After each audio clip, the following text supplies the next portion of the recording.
just changed out the liftgate strut on my Honda Odyssey van, and what they don't tell you in the instructions are that there is a button up here, and you can use that button to reposition the door to a higher or lower setting, and the gate will remember that.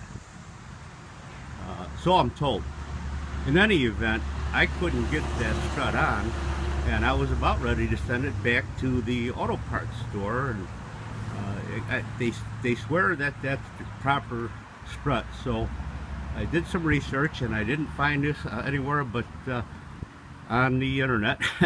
And it wasn't associated with my vehicle either, but I found out about using that button, and you press the button and you have to hold it for a bit, and the motor that lifts the gate will release, and then you can get a little more height out of it. I've got a 6-foot ladder with 3 pieces of 2x4, and then I had enough height to get the strut on.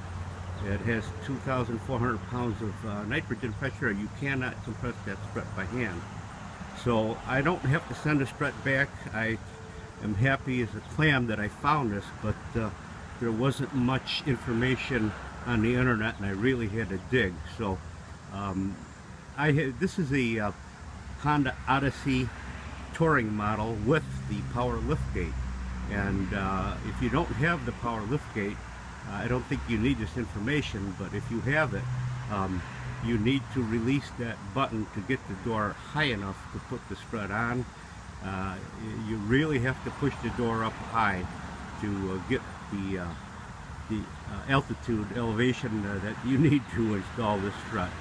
So hope this helps somebody out. It was a hair puller for me.